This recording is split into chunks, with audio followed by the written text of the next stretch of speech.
Alright, ladies and gentlemen, welcome back to the New Age YOUCAST. The music's playing, it's time to talk about some Defiance. I don't know what episode we're on, 9 maybe? Are we on episode 9? 8. Oh, okay, well I just wasn't made for these YOUCASTs. I could be wrong. I just made a pun. But, yeah, I believe it's 8. 8, 9, whatever. It could be 2 and I'd be happy. So Defiance, that show happened. I liked it. It was alright. But before we talk about Defiance, we do actually have to show the rating, because this is exciting. Obviously, the Goodbye Blue Sky, I was a bit worried. But that night was the Miami Heat versus Pacers Game 7, and it got record amounts of views and ratings. So it kind of makes sense before, yeah, it makes sense that it dropped that week, and then it came back. So we're at a 1.91 this week, and that was very good. I like that. Agreed. Very, very good. So let's get right into the episode, because I don't think that there's any news, really. I guess we have a comment that we could go look at, but there's not really any news this week. Let's see, 6... No, yeah, E3 was this week, awesome, but nothing on Defiance that I Defiance saw. will be more comic book, or what is that, Comic-Con? Yeah, maybe. Yeah, we'll have more stuff at Comic-Con, on Defiance at least. So let's see, let's let this load. We'll get through the only comment. I told you last week, we'll have one comment. I know who it'll be from. And I know... Hey, you know what? This is long term though, and we appreciate any comments. If only if what it's long. is this? So that's fine. I don't know what this. No, I can't work this Xbox today. What is going on? There's people yelling outside my house. Oh, okay. My brother's here, and there's a bunch of children outside. That's scary. I feel like I need to get my baseball bat for protection. From children. When they're in big groups, they are frightening. You've clearly never been a ginger. Okay. Alright, here we go. I finally got it up here. Crimson Taurus, 2 days ago. Good show as always, guys. Unfortunately, I missed episode 7 of Defiance, but I'm glad you guys are here to fill me in. More people need to listen to your show and comment. Yes, I agree. More people need to listen to this show and comment. Ladies, gentlemen, but welcome I understand to how the this business Defiance goes. You gotta discussion put in your year, of episode and then 7. maybe you'll get 2 or 3 more As you people. can see there, no rating. That's how this works. No rating. We're here alone, so Yeah. I'm not too worried about it. We definitely need more comments. I mean, I love your comments, Crimson. Like, they're awesome, but when we go back to it every week, He's one of my most loyal. It's fine, but he's been awesome. He's been very, very professional and very appreciative, and it makes me feel good. So I appreciate it. It's just in general we need more people commenting. If any of you guys are just as loyal as Crimson Taurus, send out a comment, and we'll read it and talk about it. Yeah, he's super loyal. I have a couple other subscribers who are also super loyal. But he's like all around loyal. He'll watch almost anything, and it's amazing. So I wish there were more people like Crimson Taurus. There you go. How about that for a plug?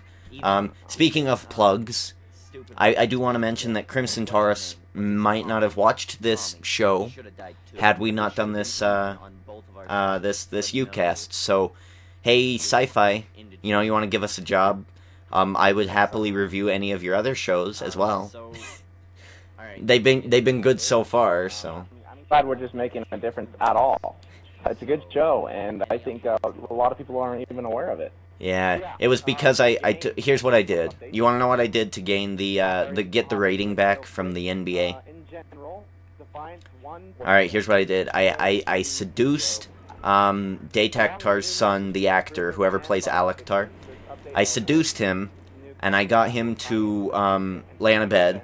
I tied him up, and I had 3 leeches, and I put them on his body. I leached his blood, and then I threw them in a fire, and I prayed to the Lord of Light, and the Lord of Light gave us 0.1 million viewers for each leech. So, there you go. That's how it's done. Black magic. Light magic. I'm not stealing from Game of Thrones, am I? That was kind of different, right? Oh no. I think land... Oh, there you are. Okay, good. Alright, excellent. I was gonna say... What am I supposed to say to that? Like, yeah, totally, or leeches? I'm just saying, hey, sci-fi, I used a lot of dark magic. I think the biggest difference, though, Derek, is you have one naked woman and one naked man, not two naked men. I didn't say we were naked. I said I got him to lay down on a bed and I seduced him. It doesn't mean that anyone was naked. I could have had like who knows what he's into? Maybe he likes strawberries, and I kind of just had a stick and a string. You're assuming. Yeah, let's move on to how I miracled a 1.9 for this show this week. Let's finish the comment. I only watched the show. I have no intention of playing nor purchasing the game, much like me, only because I don't like MMOs, much like me. So, yeah, if they keep adding in stuff every week, like, I think it would be worth it for a $20 game or less. I think it'd be at least worth it to play the mission once, or at least watch someone else play it would be great as well. But, yes, I couldn't agree more. So, that being said, let's get into this show. Yeah. Yeah, I got nothing, so, sure. Oh, no, yeah, I went to the wrong page. Let's get into the show. Let's hopefully their website isn't all messed up. Last night is usually the day we record, but we're doing it a day late. For a couple reasons. One, I was watching Doctor Who and I got distracted, and then I had some Domino's pizza, and then I was lazy because I was digesting. And two, this website kept forbidding me from entering it. I couldn't get to the recap for episode 8. It was really frustrating. So, yeah. So, it's a day late, but it's a discussion, not a review. So, I really don't care. I'll apologize. Hopefully it hasn't thrown anyone off their game. But, yeah, we make mistakes, and by we, I mean him. So, yeah, sorry, and, just kidding, Derek. It's, both on our parts, because I was there with you, and, I kind of was off the ball, too. A lot of E3. But, at least we're bringing it to you this week, so. A lot of E3. We've had a lot I've been very busy. Yeah, E3 is kind of, it's busy. Ginger King is busy. Okay, so let's get right into this episode. As you can see, this opening picture starts off with Nolan and Tommy. Tommy, the only thing I can think of to talk about him this episode is that he had a conversation with Nolan on the way to the Arkfall about Orisa. Mm-hmm. And even though Orisa is still kind of pissed off at Nolan, and deservedly so, he still cares for her as a daughter, and that's really good, yeah. And he's still kind of the cool dad who's in hot water. Alright, so let's see here. I'm reading this. Anything else about the opening scene? Nothing really, right? No, I guess not really. I like the wordplay. Like, it wasn't like, your typical, if you mess with my daughter. It's just like the way he said it was kind of unique. I like it. Yeah. He, stated his point, but he was cool about it. Yeah. I think it's interesting that in the first half of the season, every episode had its own little story with a main kind of story involved throughout. But now it seems like every episode is all contributing to the main story. And it's continuing into the next episode. Like, it's leaving you on a cliffhanger, and I like that. Especially because you're living through this series not on Netflix, where you can just go straight to the next episode. I like how you have to wait and guess. It's very good, so... Oh, boy. Oh, man, look what we have here. This is interesting.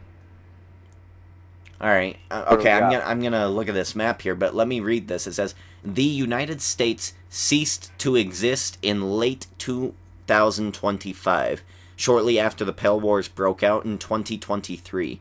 Most Earth governments fell into disarray, either due to Votan invasion or civil war.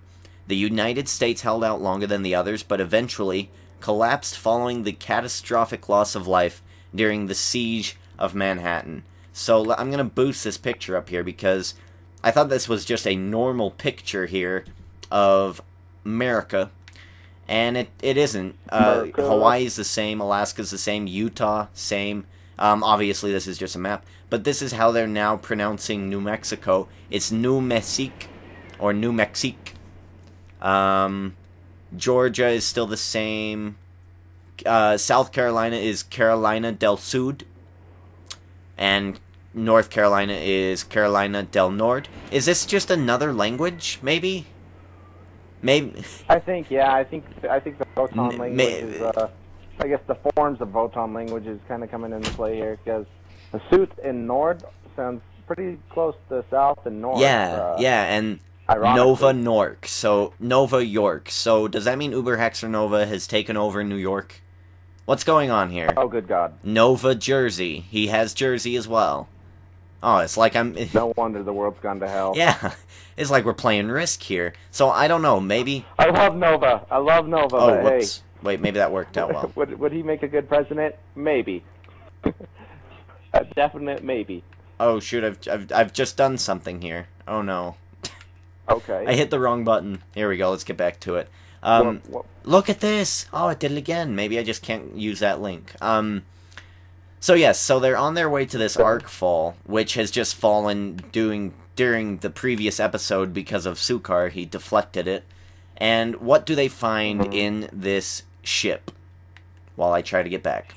Well, they're looking around, looking, at the equipment, and they find a looks like a really cheap garbage bag. I wasn't actually impressed with the the material they used. It actually really looked like a garbage bag or something. It wasn't impressive to me at all. Like, it looked really, really thin and really, really, I guess, cuttable, breakable. Right, yeah. Whatever you want to use. Then they find one that's still lit up, and Nolan's like, holy crap, is that guy still alive? Because obviously they've been in these pods, for a while. And they head on over, and sure enough, Nolan cuts through it, just like they said, with like a butter knife even. Yeah, it was a little far-fetched. Garbage bag. Yeah. This garbage bag, and, all these blue fluid stuff come out, and you see all these wires hooked up to this male human, and, he's wearing his banana hammock. So it was good to see him not completely naked, not to, throw me off. But I don't know, that just would have been really distracting. But anyways, going on to it, he starts coughing up stuff, and Nolan's like, holy crap, I know who this is. Oh, actually, you know what? More importantly, we forgot that Nolan, finds their jumpsuits. Yeah, he does find the jumpsuits, and he's like, wondering what they're doing on a Votan ship. This name. Yeah, I know this name. What's going on? And we find out that Captain... What's his name? Captain or Commander McClintock. McClintock, yeah. Commander McClintock, sure enough, is still alive. And Nolan, is like, hey, welcome back. You're good. Just come with me, and I'll explain everything. He's like, oh, what year is it? Yeah. And, yeah. To me, it seems a little far-fetched that he even survived, because I would assume that the shields are down on the ship. I would assume that there's got to be holes or breaches, right? So, as he's going through Earth, it's got to be, like, burning hot, really high degrees, and radiation, like they say. They say that you cannot travel through the air in the world of Defiance, this new Earth. Unless you have a garbage bag. Yeah, unless you have that thin garbage bag that they said that he came in. So, I don't know, it seemed a little far-fetched. However, it was an alright episode. And whenever I see a human being come out of one of those things, I immediately think he's a clone, and he's gonna kill somebody. Someone's dying. And I freaked out, because that would make like a 5-week-in-a-row thing of, this show kills my people. Why? I don't like it. Yeah. So yeah, I don't know, him showing up like that, it definitely raised questions in my head. I kind of had a suspicion about him. I was like, everything's too happy. What's gonna happen that makes it not happy anymore? So it was really interesting, and it's actually something that I didn't expect.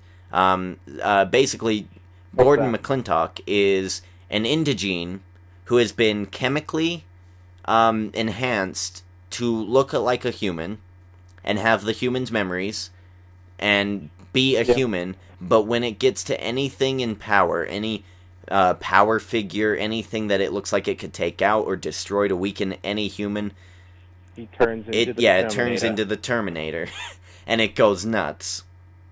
So yeah, it was really interesting. And leading into that, Dr. Yule, we'll talk a little bit about her in this episode. We kind of figure out more. A couple weeks back, we had Mad Hatter Mads, the evil scientist guy, and he had a dialogue with Dr. Yule, and we didn't know if this was going to be a sustaining storyline or not, and I was hoping it was, because I like this chick as an actor, and what she's portraying as the Indigene is really, really good.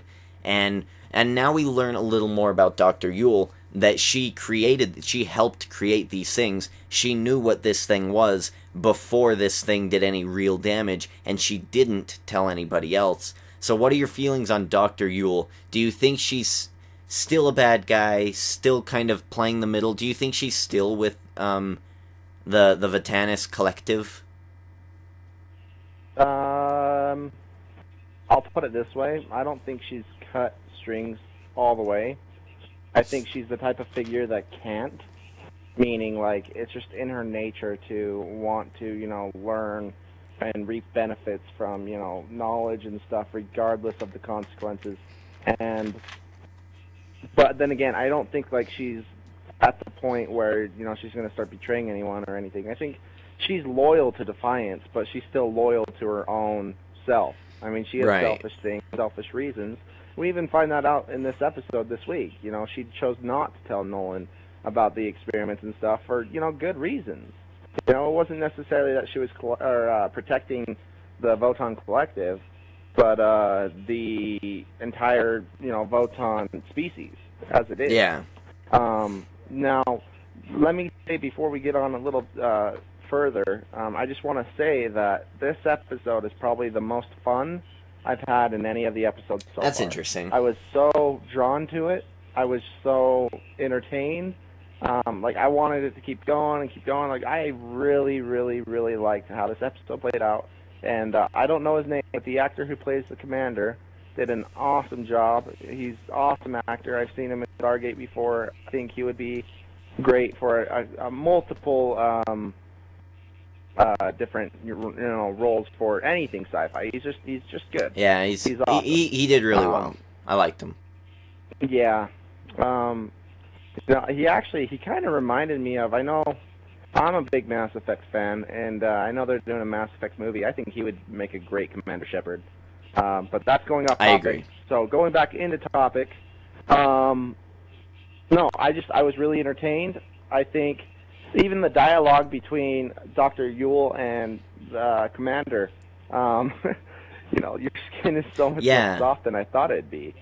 Easy goods. Easy hun. I'm too old for you. Yeah. It was just fun. I really liked it, and I guess it kind of helped, like, all of us, because we're all, in a way, the Commander.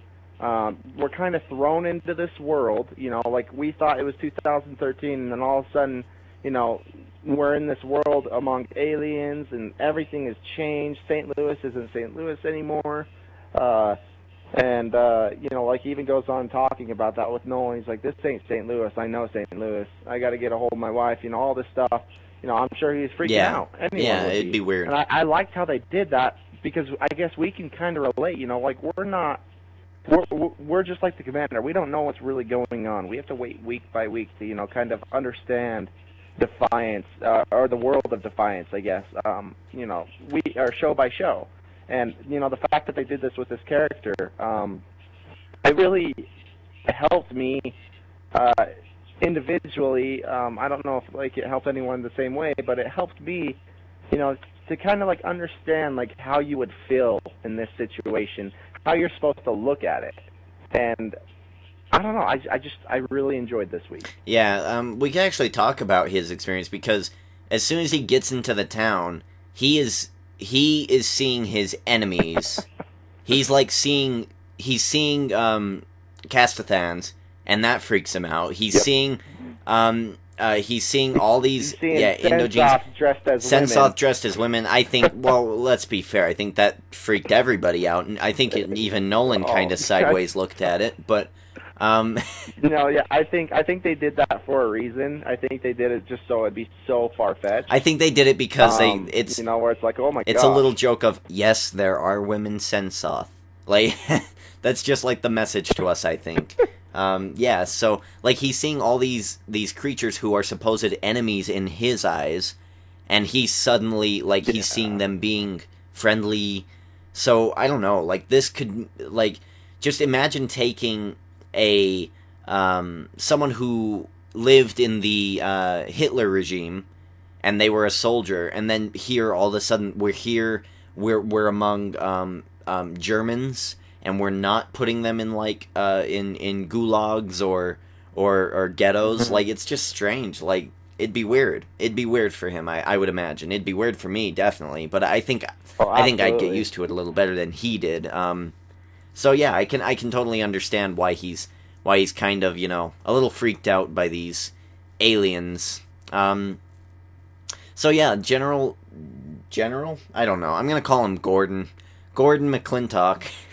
Gordon McClintock in this episode, he's Commander. Is it? Yeah, okay, Commander. Commander Gordon is one of the famous pilots in the 2013 era, which I think is hilarious because during this episode they actually kind of throw in some stuff that we know about. They go, oh yeah, so what's the last thing you remember? He's like, oh well, back in 2013 I was on the ship, we were gonna go here, we were gonna do this, and he was like, wow, back in 2013, what was this? The Twilight stuff? Oh yeah, Twilight. Ah ha ha ha. Like yep. So good. Like when you can, because it's almost like the beginning of Nolan seeing that alien ship at the very first scene of this episode. That happened right then, yep. And now you're zipping forward 34 years or however many years it is. And it's really different, and I love that. I love that they put in the Twilight stuff. I love that they have that party scene where everyone's kind of like relaxed and hanging out and being all cool, which again was a big red flag. Like, oh, shit's about to go down.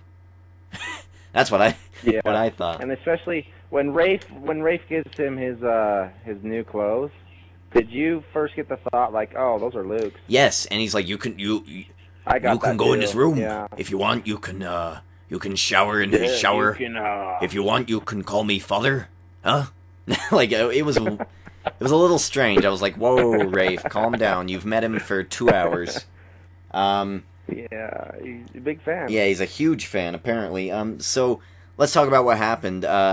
We did get a little bit of a party. Oh, the fact that while you were saying the Twilight stuff, the fact that the guy Robert Pattinson. Oh yeah, they made a movie about him. Yeah, how he plays him in the movie. And they were arguing about whether it was the vampire or the werewolf, and it was just a easygoing scene. It was really good, and we got to see some Nolan Amanda action in this scene. Actually, it was really nice because because like she's falling asleep on him, and he's like, oh yeah, that's what she do. Whatever. That's what she do.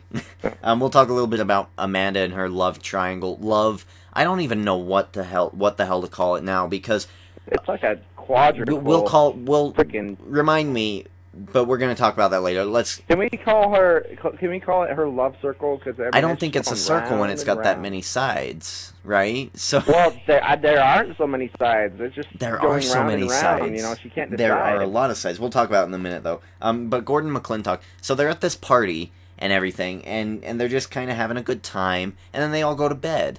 Now, I was a little confused at why they were still all at Rafe's house. Like, what, were they too drunk, maybe? No, you must stay. I demand it. You can't leave. You have to stay over. No exceptions. Slumber party with Miramanda. Oh, this is gonna be good. So, I don't know. So, they're all staying at the house, and they're all sleeping in different areas. And then Gordon McClintock goes Terminator mode, and... Well, okay. Go back. When Dr. Yule tries to scan his eyes and he freaks out, I thought that was going to be the main thing. Why, like, she didn't detect that there was something wrong. Right, yeah, that's a little bit of it. that's interesting to think about. Did she really know the entire Yes, time? she did. Or does she know, because... They explain that, by saying, she didn't want to out that they were with human beings that early. Because then it would give away that, oh, they were being sneaky, and we didn't know that, so what other secrets do they have? And then it would kind of throw all this distrust. I understand that. What I'm saying, though, is, I thought that was going to be, like, the main reason why there was a problem, is because, he didn't let her scan his eyes, and, like, when he wakes up from his nightmare thing to go kill Amanda, or attempt to, his eyes, like, change. Yeah. And I'm like, oh, there's something wrong, Well, I definitely got that feeling when Dr. Yule did scan the eyes, and she was like, wait, but I just want to check your eyes. And I was like, whoa, what's wrong with his eyes, Dr. Yule? And then she went and she did all that, and she was looking at him, and I think she knew throughout the whole episode, and she was not gonna tell, which I understand. I can understand it. So yes, he goes all Terminator on Maramanda, and he starts choking her out. And I'm sitting here like, this is an uncomfortably long choking out scene. It was like 10, maybe 15 seconds of her being choked out and struggling. And then she makes a noise, and then suddenly they save her. And I don't know, like, it was like really eerie. I was like, oh my gosh. I knew that Maramanda wasn't going to die. However, like, I don't know, it's just weird. Like, maybe because this is kind of a long choking scene. Oh, it was kind of rough to watch. I don't know. It was a little rough to watch. Oh, yeah, I feel you. It was just awkward. It's like, okay, what now? No, oh, another 5 seconds. Okay. Yeah, it was just strange. I didn't know what was going on, and I imagined. Oh, there's Nolan. There he is. Okay. And I imagined Rafe was, like, sitting there, through an eye hole in one of the pictures in Luke's room, watching Gordon. Did you like the fact that Rafe, like, wasn't even concerned? Yes. Just like, oh my God. He's a this hero. Is okay. Yeah, this is actually a point that one of my sports podcasts brought up, is that when you're a fan of something, you'll defend it. I'm a fan of the Raiders, and I go, they just have bad coaches. No, they're just terrible, but that's what I say because I'm their fan. So when they've got the situation under control and they're taking him to lockup, Rafe goes, oh, I saw him, he regretted it. He regretted it, I saw it. Like, okay, Rafe, really? Come on now. He was choking her out. He was going to kill her. It was like, oh. It's almost like that thing of... He wouldn't have done it. He wouldn't have done it. He would have stopped. He would have held back. I saw in his eyes. It was a love tap. Love tap is all it was. 34 years. He was just wrestling. Yeah, like...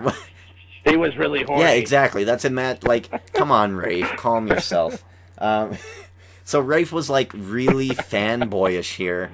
And it was kind of ridiculous. I was like, Rafe, what are you doing? He kind of redeems himself in the end. But we'll talk about that in a minute. So Gordon McClintock's all locked up in this cage. They've locked him up in a cage, and he starts banging his head against the wall because he's a nut job, because he can't get out.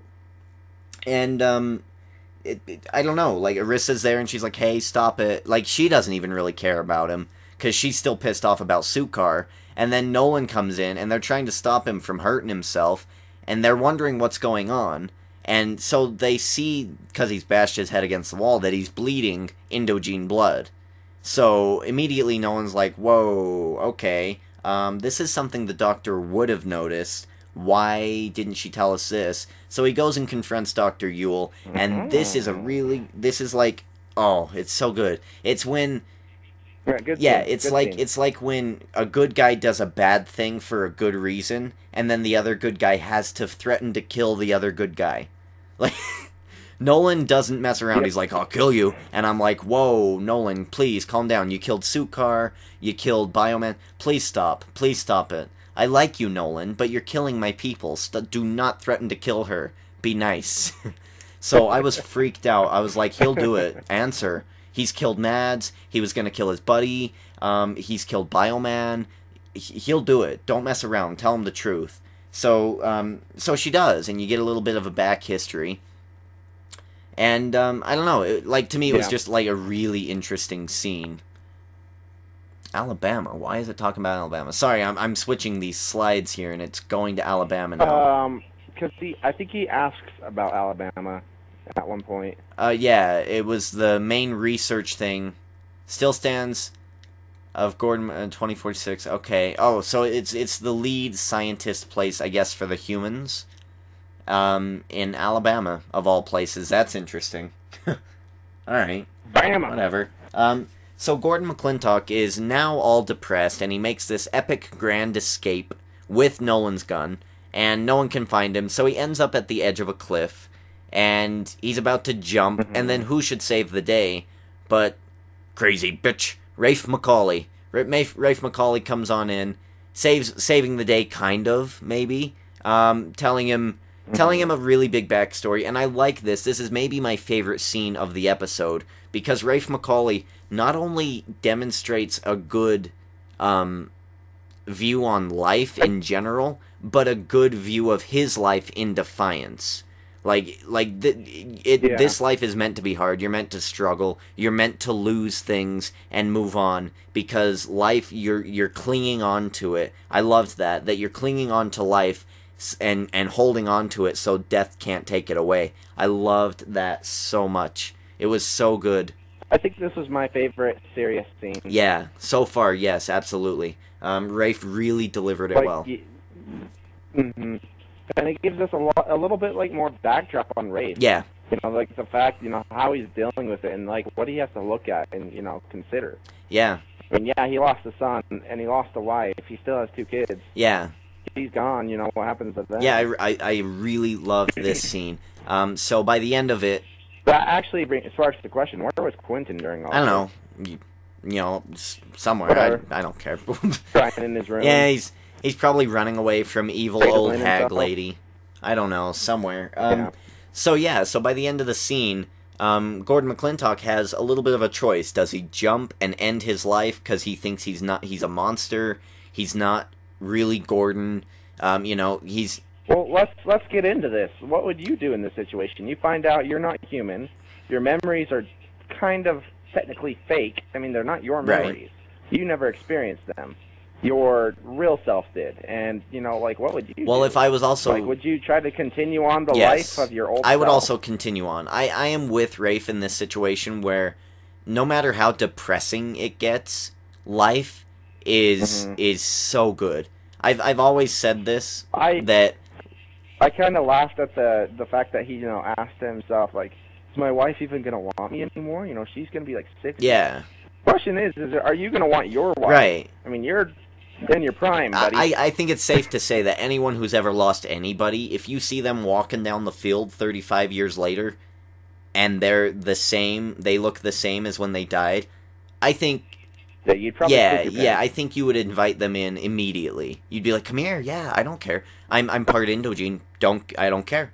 I don't care." Right. Well, if my wife, if I was in his shoes, okay, and I'm 65, and she, when she's younger, and the pictures and stuff, showed up, heck yeah, I'd be interested. But still, I mean, well, it's the fact that he was even questioning it kind of made me laugh. To me, it was you're not a bad-looking guy. Well, it's not all that. It's not about that. Now. It's about that he is still Gordon McClintock. He might be a machine and a gun, but if your gun could talk and had memories, you would almost grow an attachment to that gun, right? So he's still Gordon McClintock. Just keep him away from mares, right? Yeah, I guess so. And she's in nowhere. Yeah, she's in the middle of nowhere. I think they're gonna have a happy life. But now we've spoiled it.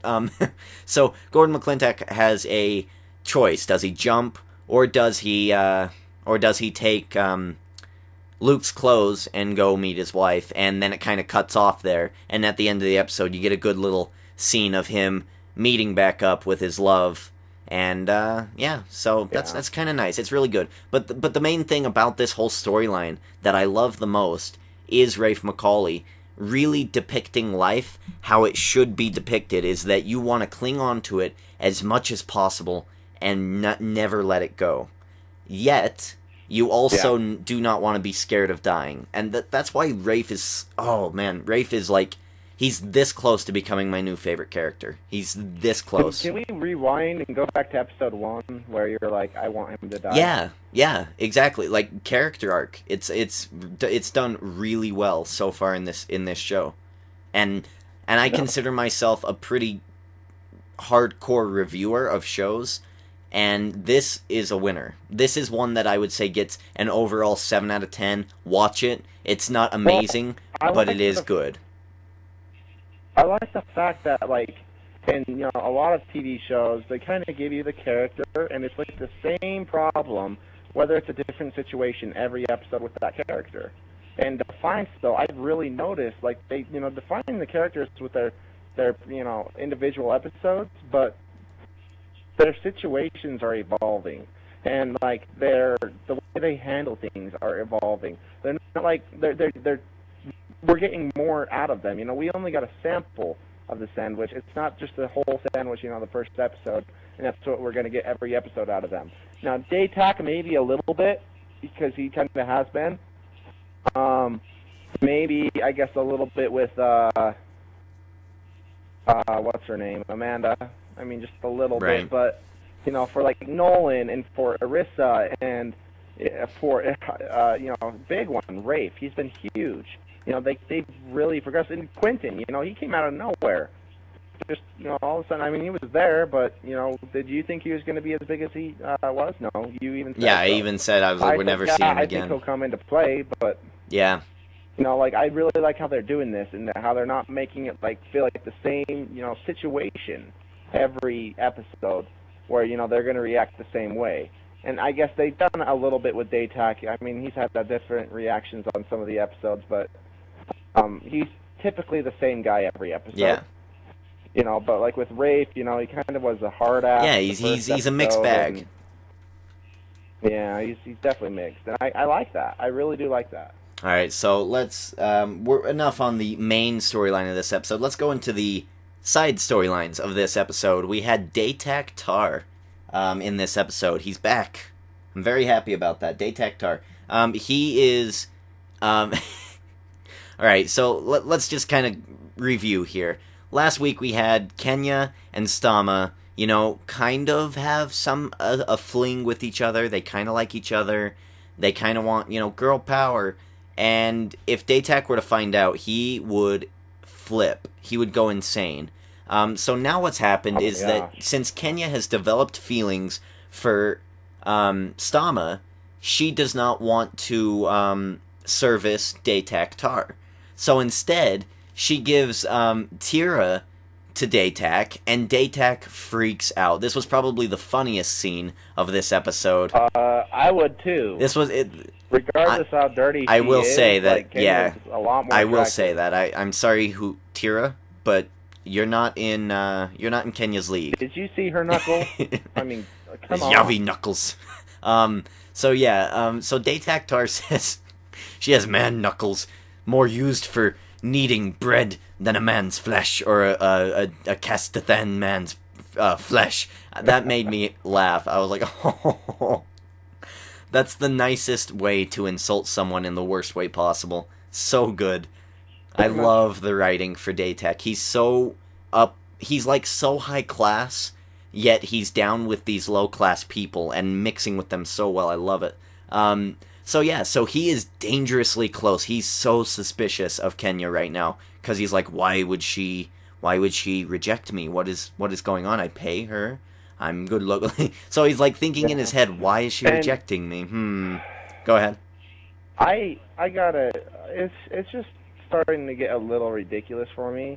Some of the clothing they decide to dress Stama, and even that's just Castathan. That's just Castathan way. No, I don't care if it is. It's just it's getting to the point where it's like, wait, was she just naked there? I don't even know anymore. Because obviously she wasn't. It was on TV. It seemed like it. I understand that, and I had to tell myself that. Hold on, wait. Hold on, before you go any further, we have to do a jingle here. I feel like we have to start doing a jingle with you. Boo-doop, boo-doop. Okay. Conservative Blitzkrieg. Boo-doop, boo-doop. Okay, go ahead. Oh my gosh. It's nothing to be conservative. It's just the fact that it brings away from the show. Like, it distracts me personally, and I'm not there for that. like, yeah, I find her attractive, but, you know, I'm not watching the show to see her half naked. I'm watching the show because I enjoy Defiance. I thought it, like, I enjoy yeah, the I thought it story. was a little revealing what Stama had on, but or what the lack thereof. Hugely, but extremely. you know, what are you gonna do? What are you gonna do? It's no different than Mystique in X-Men. What are you gonna do? I disagree because the white lighting makes her look. What are you saying? Are you saying you're more attracted to white people than blue people? You're a Smurf hater. How terrible. So yeah, so Daytak is super suspicious, and then this is what you're talking about. He went back home early, and oh no, he catches Stama in the tub alone, and that is a no. You do that together with people, which is another strange thing from Castathan society. Well, it reminds me of non-women rights, back when women didn't really have rights. They just kind of were like advisors for men. And I'm not trying to sound sexist, but that's the way I saw it. Like, they didn't really have anything, you know, going on for themselves. I mean, yeah, there's some things that they could do for themselves, but I like that it's a subplot. you know, they didn't. Right, they didn't really do anything for themselves, and you know, their husband was them. You know, like that was the goal. You know, like help your husband, and it will help you, I guess. And now, in reality, women can help themselves and progress and be completely independent if they choose to be. But I do kind of like that because it kind of brings a different feeling to it. But bathing alone, that's just weird. Like, what if you fall in like mud? Are you gonna wait till your husband gets home? Or it's just like that's a weird. Well, they're very thing. clean people. They're very proper. So yeah, it's just it was just strange. Like, he's like, you're bathing alone, like it was like. Yeah. He was pretty pissed. Yeah, and she looked like, frightened. Oh, well, look, I'm half naked. Kenya, forget her. Look at me. She's sitting here like, my eyes are not up here. Look here. Like, that's what she was seeing. She's like, ooh, Daytak, stop thinking. Ooh. That's what it seemed like, because he was pissed and he was suspicious. He's like, something must be going on. And she's like, no. Forget about dumb Kenya. Kenya, stupid. I'm smart. Like, it almost felt like she was dumbing herself down to talk to him and to lure him back into her, which is great. So, yeah, Stama being a little more manipulative, trying to keep this secret, which is not going to be a secret for very much longer, a secret. So, now that we've talked about that, let's go over this. Okay, so I've got a whiteboard here. I've got some names here, right? And we're going to go over who's in a relationship with who, okay? So we have Kenya. There we go. Right, we have Kenya to Stama. Kenya. Nolan. Kenya, right. Well, she kind of did cut Kenya things off, to Nolan. I mean, you got to put that factor in there. Kenya to Nolan. Amanda to Nolan. Amanda to Erep. Amanda to, let's see, no, Daytak to Kenya. Okay, so there we go. All right. Let's see, what else? Who else we got? Knock the sense off. So there are 1, 2, 3, 4, 5 people involved in this love pentagon. It is ridiculous. I don't even know. There's a lot of trying. Oh, well, you also have well, I guess Tommy and Arissa don't really. Yeah, they're kind of separate. But, still. So wait, yeah. I think I said like 2 weeks ago. But could you tie in maybe some weird mixed feelings between Top Hat and Arissa? No, I thought that was a mother-daughter or best friend. Daughter. Yeah. I did too, but I mean, you never know. Maybe. Yeah, I don't know. You never know. So yeah, it's just weird. I swear I said 2 weeks ago, you wait, Kenya's gonna be in Daytak's bed or something, and you're like, no. I don't remember if I said Daytak, but I think I said. Did Daytak? Okay. Or no, you said Mac. Yeah, okay, I did say Mac. Yes. At this off. point, again, I wouldn't be surprised. I wouldn't be surprised anymore. Really losing respect for Kenya. Boop boop, conservative what do you ginger expect? king. Boop. So, okay, there we go. You got my conservative boop in there. So, man, oh my goodness. So yeah. So Daytak was suspicious, Stama's being manipulative. We only have one more little group of people to talk about here, and this is Connor, the E-Rep man, and Amanda. This is... Yeah, first time we saw him, I thought there was some, like, unfinished business, which there still is, but I thought it was more positive energy. In this episode, I was just getting negative the entire time. Like, she's like, yeah, well, deal with it. Yeah. This is actually interesting. Let me read this real quick. Connor mentioned that the Votanus Collective is about to sign a major strategic alliance. But the question is, with whom? That's a good question. The VC, the Votanus Collective, already controls territory in Central and South America, and their borders push further north every year. There are many independent city-states across the country, but none large enough to pose a threat to the Earth Republic. Of course, if the Votanus Collective is trying to sign a deal with the great trading houses that run Calexico and Yuma... Trading houses that... Yeah, okay. Again, another misspelled word here. Wow.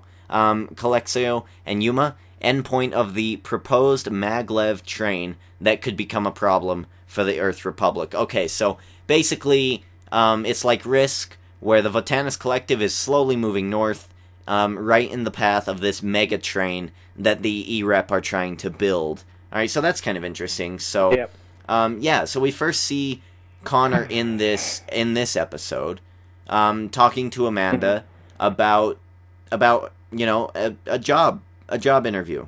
So, and he's like, oh yeah, you could come work here. And it was kind of shady. It was like, what are you thinking? Weird. Well, basically, he was saying, like, hey, I understand we're the shady guys, but, you know, there's some good guys here, too. And you're like, okay, keep going. You didn't know what his deal was there.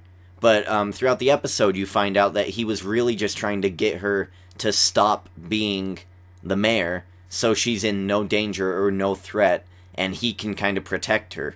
Because apparently she's making huge waves, and E-Rep doesn't like them, especially because polygamous lady escaped and is definitely targeting her. So, oh, yeah, definitely. She'll be back. And I don't know, but did I get a hint of childhood lover stuff going on here? Well, how young were they? There is a history, but how young were they? How young? I wouldn't be surprised if they grew up with each other, but at the same time, like, they were at a point where he made it sound like they were about to get married and she couldn't commit. Alright. So, yeah, weird. Because there was something, like, about her that she, you know, like, she just had, you know, some personality things that, you know, got in the way. And, you know, she wasn't strong enough. Like, she just couldn't talk to him about it. Yeah. Miscommunication, pretty much. Yeah, and Amanda seems absolutely turned off to Connor, but Connor still really loves her. So... No, I think she is confused. I think she was hurt, and I don't think she'll ever go back.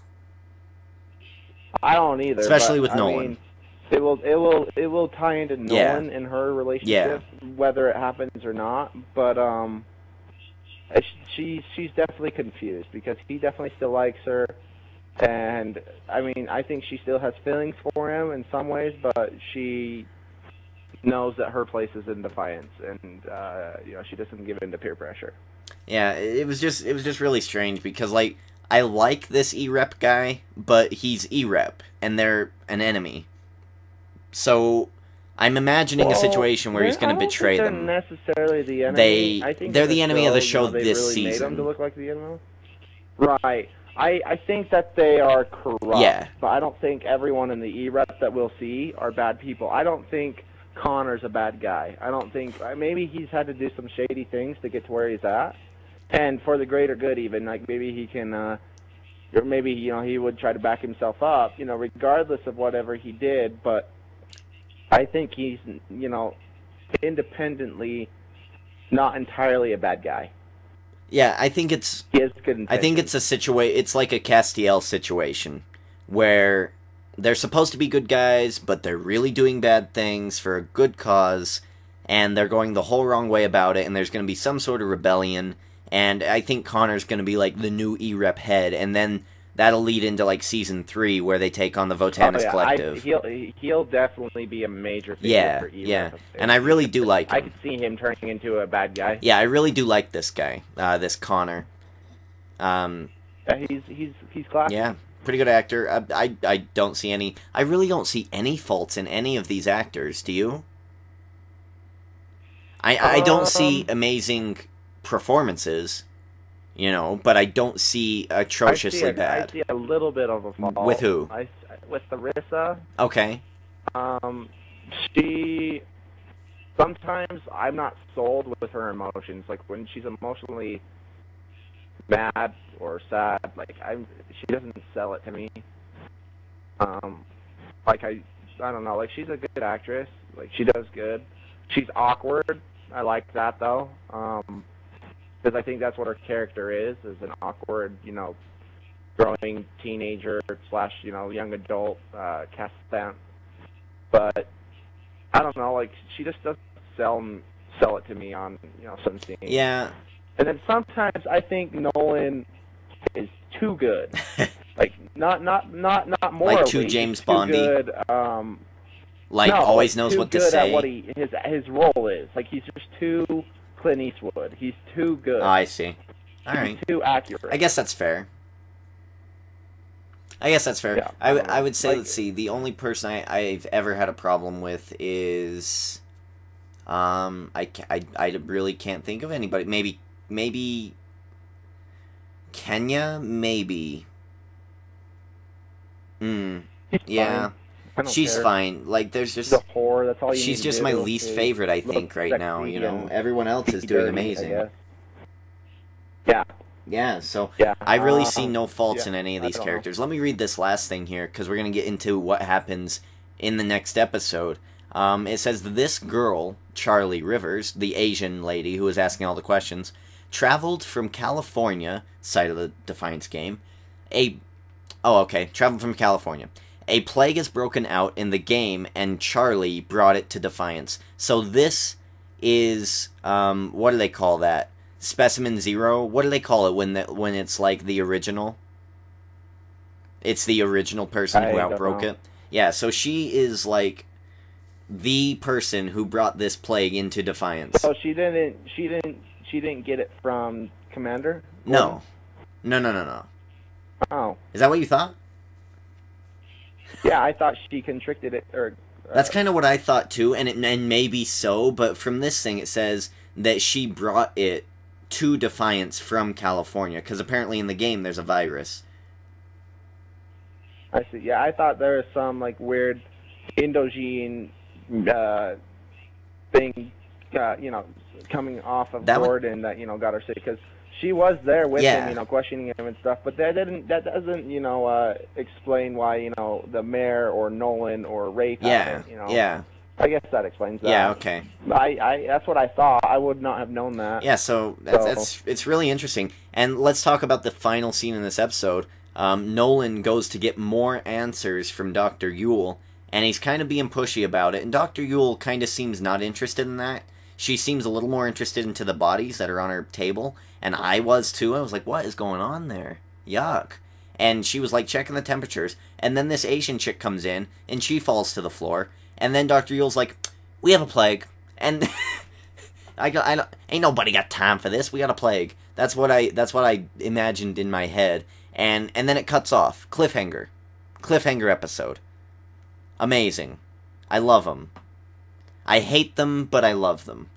So what did you think about the end of this episode? Because it's going to tie in to the next episode.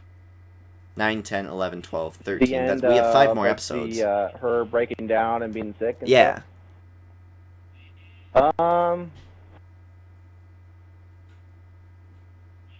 I'm interested. I'm curious to see how far it goes. If it's just going to be a 1-episode thing, because plagues are no joke. Yeah. I mean, they're tough. They're tough to get rid of. Especially in a situation like Defiance, where you don't even have airplanes anymore, and you're, you know, I don't know. I'm just curious. I don't really have any other thoughts. Just curious to see how it plays I just out. really like that that they actually gave us a cliffhanger episode. I know a lot of people don't like those, but I really, really, really do. I do because I hate them. That's all. I don't know. I don't know how to explain it. I love it. Lost used to do it all the time. I don't mind them. If it's every week, then it bugs me. But if it's once in a while, then yeah, that's fine. Because if it's every week, it's unrealistic. Like it's like, okay, there's not going to be a problem every single week, and there is a problem every week. Don't get me wrong. What I mean is, there's not going to be like a cliffhanger every week where it's like, oh no, now we have goblins, and now we have crazy monkey disease. Like it's just no. Like once in a while is okay. And I like how they're doing it, not every episode. Right. That's good. All right. So yeah, that was the basic gist of this episode. I thought it was a pretty good episode. I thought it was okay. I think I liked last week's a little more, only because I recognized this dude, and throughout the whole show I was like, where have I noticed this guy from? And it was slightly distracting. Yeah, I was like, I know him from something too. I was thinking either Stargate or there was something else, like Star Trek even, just something, like he fit something. And I really was getting the thoughts, Mass Effect, Commander Shepard, he would be awesome. He reminds me of Commander Shepard, like a younger version. But obviously, since there's not a movie, it's not him. At least not yet. But no, now that we know, yeah, he was in Stargate Universe. Yeah. And that was my favorite series of Stargate, too. It was awesome. I'm really sad they canceled. I think that, well, the McClintock stuff didn't really impress me. Like I kind of figured, he's gonna do something. Obviously, he's so famous, he's so good. I was nervous. I was delirious. Like I was in denial because I was like, nope. I like this character. Nope. They're not gonna get. They're gonna keep him. No. But in my heart, I think he's done. They're gonna. Something's gonna happen. I think he's done. I don't think he's coming back. Happen. Oh yeah, he's done. He's done. Don't get me wrong, but I was just like, no, he's nothing. He's a good guy. He's not. No. Yeah, I wasn't really interested in that. Sure enough, right when he starts attacking the mayor, I'm like, oh, you bastard. Why? Oh man. I wasn't interested mostly because I was distracted. But I think he would have been a great tie to the show. I think he would have brought a lot to it. I mean, he did a lot for the episode. I think he would have been a good actor for the show. I don't know. There's too many good-looking Nolan characters. You gotta go have your happy life somewhere else. I could see him as a Tommy You had your chance in Stargate Universe, pal. No, yeah, I understand.